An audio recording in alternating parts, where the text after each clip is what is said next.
और जाहिर है जब यहूदी यानी मूसा अलैहिस्सलाम इस दुनिया में आए तो उनका कलमा क्या था? ला इलाहा इल्लल्लाह मूसा रसूलुल्लाह। ईसा अलैहिस्सलाम जब इस दुनिया में आए तो उनका कलमा क्या था? ला इलाहा इल्लल्लाह ईसा रसूलुल्लाह। मुहम्मदुर रसूलुल्लाह जब इस दुनिया में आए तो उनका कलमा क्या था? ला इलाहा इल्लल्लाह मुहम्मदुर रसूलुल्लाह। आप देख लीजिए कलमे का पहला जुज नहीं बदला, दूसरे जुज में चेंजिंग हो रही है। जो नबी है उसका नाम लिया जा रहा है, लेकिन पहला कलमा नहीं बदला, पहला मंत्र नहीं बदला। ला इलाहा इल्लल्लाह नूह रसूलुल्लाह, ला इलाहा इल्लल्लाह मूसा रसूलुल्लाह, ला इलाहा इल्लल्लाह ईसा रसूलुल्लाह, ला इलाहा इल्लल्लाह मुहम्मदुर रसूलुल्लाह। ला इलाहा इल्लल्लाह नहीं बदला जा रहा है। यही तो मूल मंत्र है जो कभी कहीं बदला ही नहीं है, नहीं बदला गया। ईसाइयत में भी मौजूद there is no god, there is no god but God is only one without second.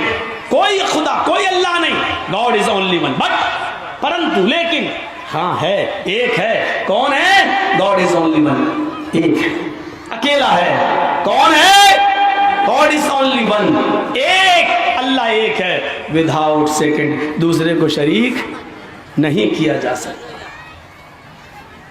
ला इलाहा इल्लल्लाह कोई खुदा नहीं अल्लाह के अलावा, वहदहू एक है, वो अकेला, ला शरीक ला किसी को शरीक नहीं किया जा सकता, किसी को शरीक नहीं किया जा सकता। एकम ब्रह्माद्वितीय नास्ते निनास्ते किंचन, एकम ब्रह्माद्वितीय नास्ते निनास्ते किंचन। एक ही ब्रह्मा है, दूसरा नहीं है, बिल्कुल नहीं है, कतई नहीं है, हरगिज नहीं है, जरा सा भी नहीं है। देख रहे हैं कलमा नहीं। एक हिंदू हमसे बोला ला इलाहा इल्लल्लाह ही दिखाओ, आप कहते ला इलाहा इल्लल्लाह हमारे यहाँ ला इलाहा। हमने कहा तो असली पंडित नहीं लग रहा है तो मतलब क्यों? हमने कहा असली पंडित तो अपने बेटे के कान में बगैर कलमा पढ़े मरता ही नहीं है। एक कलमा है जिसको पढ़े बगैर अपने बेटे के कान में कोई पंडित नहीं मरता। अचानक मौत आ जाए तो अलग बात, अपनी मौत 70, 75, 80 साल तक कोई आदमी जिंदा है, अब मरने के करीब है, अब उसको मालूम है हम नहीं बचेंगे, तो वो अपने बेटे को बुलाता है और उनके कान में पढ़ता है। ऐसे वो जुमले क्या पढ़ता है? उस जुमले को अनकही कहा जाता है वेद की भाषा में, अनकही। और वो कलमा क्या है? ला इलाहा हरण पापन इल्लल्लाह परमपिदम।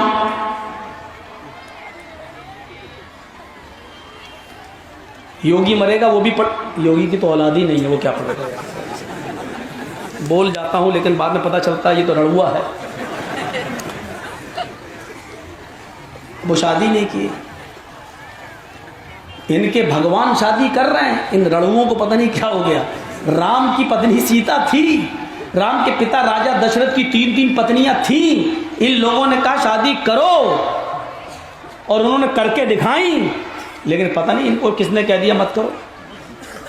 और जब करते नहीं तो इधर उधर मुंह मारते फिरते, और मुंह नहीं मारे होते तो बलात्कार के केस चलते तुम्हारे ऊपर। केस चल रहा, मर्डर का केस, बलात्कार का केस, सब चल रहा। अब कुर्सी पे बैठे हो इसलिए फाइल नहीं खुल रही है, कुर्सी से हटोगे दूसरी सरकार आएगी, फाइल खुलेगी। ये चलता रहेगा, ये आजकल फैशन हो गया, फैशन। ये कलमा पढ़ना पड़ता है पंडित को। ला इलाहा हरण पापन, मेरे बेटे मरने से पहले तू भी ला इलाहा पढ़ लेना। ला इलाहा हरण पापन, मेरे बेटे मरने से पहले तू ला इलाहा इल्लल्लाह पढ़ लेना, तेरे सारे पाप हरण हो जाएंगे। हरण पापन, तेरे सारे पाप हरण हो जाएंगे। तू जो चाहे स्वर्ग तो जपे नाम मोहम्मद, अगर तू स्वर्ग जन्नत चाहता है तो मोहम्मद का नाम जपने वाला बन जा, मोहम्मद का नाम लेने वाला बन जा, मोहम्मद के रास्ते पे चलने वाला बन जा। ये हिंदू जो असली पंडित होता है वो पढ़ता है। ये पंडित नहीं है। आपको कभी वो हाथ में त्रिशूल लेके टीकाधारी लेके धोती बांध के चले तो ये साधु हैं, पंडित नहीं है। साधु कौन है? जाहिल। ये जितने अयोध्या में बैठे हुए हैं ये सब साधु हैं, इनमें बहुत से तो नागा हैं, नंगे रहते हैं। अभी देखो कुंभ का मेला लगता है इलाहाबाद में, सब नंगे नहाते हैं, एक तरफ औरतें नहा रही है, एक तरफ, और वहीं सब कुछ होता है।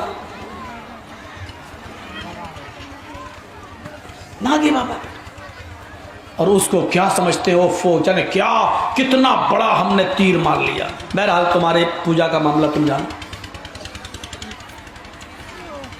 और जैनियों में देखो, वो भी तुम्हारी एक ब्रांच है, वो तो खुला ही हुआ नंगा घूमता है। कई बार जैनियों के सर्व धर्म सम्मेलन में जाना पड़ा, स्टेज पे वो बुलाते थे, हिंदू मुसलमान सिख ईसाई सबको बुलाते थे, तो हमें भी बुलाया, गए। अब देखो बोले कि आपका नंबर हमारे पंडित जी से, हमारे जो महावीर उनसे पहले है आपका नंबर। अब भाई जलसा वो करा रहे हैं, प्रोग्राम वो करा रहे हैं, तो वो जब टाइम देंगे तभी तो हम बोलेंगे। मैंने कहा ठीक है। अब वो खड़ा हो गया स्टेज पे, बोलने लगा, पीछे से उसकी दुकान दिख रही है, नंगा खड़ा है, ऐसे बोल रहा है, और हमें सुनना पड़ रही है। अब वो बाद में मीडिया वाले कहने लगे आओ फोटो ले लो। मैंने हट, इसके साथ कौन फोटो लेगा, भाग, इसके पास खड़ा होकर फोटो लेंगे, हाँ ताज्जुब है। अब जब प्रोग्राम खत्म हुआ तो उसको ले जाया जा रहा है और पीछे पीछे उसकी औरतें चल रही हैं। तो हमसे कहा ये नाश्ता तो कर लोगे साथ में, तो हमने कहा चलो सारे हिंदू मुसलमान ईसाई यहूदी सब जा रहे हैं, तो हमने कहा इनका नाश्ता नहीं करेंगे तो ये कहेंगे कि ये लोग हम लोगों को छूत मानता छूत। तो हमने कहा चले कर लो। तो वहाँ एक जगह बैठ गया, तो कहने लगे कि पहले ज़रा इनकी पूजा होगी, औरतें इसकी पूजा करेंगी और बाद में नाश्ता मिलेगा। तो जब पूजा देखने लगा मैं कि क्या होती इनमें, तो औरतों के हाथ में दूध है, वो दूध डाल रही है उस नंगे बाबा के ऊपर सर पे, और जैसे ही वो दूध ऊपर से नीचे बहता हुआ जब शर्मगाह पे आता है पेशाब की जगह, तो वही कटोरा लगा लेती प्याला से, ऊपर दूध डालेंगी, वो बहता हुआ जैसे दूध नीचे आया ऐसे लगा लिया, भरने लगे। हमने ये क्या कर रही है, और पता नहीं क्या इंजेक्शन लगा लेते हैं ये लोग, क्या इतनी खूबसूरत खूबसूरत औरतें, और उनकी मशीन में कोई हरकत ही नहीं होती। लड़कियां वो डाल रही हो। अब आप कह रहे हो मौलाना कहाँ जा रहे हैं, मैं बहुत संभल के बोल रहा हूँ, ये मैं संभल के बोल रहा हूँ तब ऐसा बोल रहा हूँ। अब सोच लो अगर संभल के ना बोलता तो क्या बोलता मैं। ऊपर ये मशीन में मुझे बोलना पड़ रही है, वरना मैं कुछ और बोलता। ऊपर डाला तो दूध जो आया वो भर लिया, ऐसे लगा लिया, वो देख भी रही। तो हमने फिर उनके लोगों से पूछा कि इस दूध का ये क्या करेंगी, ये तो यार। फिर हमने दूसरा मौलाना था, दो मौलाना को बुलाया गया, बरेलवी था वो, तो उससे क्या मतलब हमें। तो हमने उससे कहा यार ये तो कितना गंदा लोग है, ये लाया शर्म कहाँ का दूध। तो कहता चुप, पहले देख तो लो, देखो पहले क्या कर रहे हैं, पहले देखो। तो हमने कहा आप क्या देख रहे हैं। तो वो कहता है कि अरे यार वो उसकी मशीन कौन देख रहा है, हम ये देख रहे हैं, उसी ने हमें बताया, हम ये देख रहे हैं कि इतनी गोल्डन गोल्डन खूबसूरत लड़कियां और जाकी मशीन में कुछ हो ही नहीं रहा। क्या सुन कर देते हैं, इंजेक्शन लगा देते हैं, क्या कर देते हैं, अल्लाह ही बेहतर जाने। वो हमने उतने डीपली हमने जानने की कोशिश, पूछ भी नहीं पाए, शर्म लग रही है, किससे पूछूं, कहीं जूते ना मारने लगे भाई नहीं क्या पूछना। तो हमने पूछा भी नहीं उनसे। तो हमने इतना पूछा कि भाई इस दूध का क्या होगा। तो जैनियों ने हमें बताया कि ये दूध ये औरतें अपनी बोतल में इसको भर लेती हैं, और जब कोई औरत को बच्चा पैदा होने वाला होता है, गर्भवती होती है, हामिला होती है, तो उस औरत को पिलाती हैं ये दूध जिसके पेट में हमल होता है। तो हमने कहा वो क्यों। कहा कि उससे बच्चा नेक पैदा होता है। हमने उस मौलाना से कहा इस जगह से दूध बहता हुआ आएगा और गर्भवती औरत को पिलाया जाएगा तो उससे बच्चा नेक पैदा होगा। तो वो कहने लगा ऐसे ही हरामी होगा, ऐसे ही हरामी होगा। मैंने कहा अब कर दे। गए इसलिए थे कि जब हर आदमी को अपनी मजहबी बात कहने की इजाज़त थी तौहीद, तो हमने भी वहाँ जाके पेश की। लेकिन फ़ोटो खींचने का जब नंबर आया तो मैंने उसको हटा दिया, हमारा फ़ोटो। तो एक कौम ये भी है, ये भी बेचारे कहते हैं अल्लाह ने जैसे पैदा किया ऊपर वाले ने वैसे ही रहो, उसने नंगा पैदा किया तो नंगा ही रहना चाहिए। हमने उन लोगों से कहा ईश्वर ने जब पैदा किया तो उंगली 2 इंच की थी, आज 5 इंच की हो गई है, 3 इंच काट के फेंक दो। ऊपर वाले ने जब पैदा किया तो तू 2.5 किलो का था, आज 62 किलो का है, 60 किलो काट के फेंक दे। और जब ऊपर वाले ने जिस हाल में पैदा किया उसके बाद दूसरी हालत हो जाती है और दूसरी हालत जायज़ है, तो फिर बड़े होकर कपड़े पहनने में कौन सी नानी मर रही है?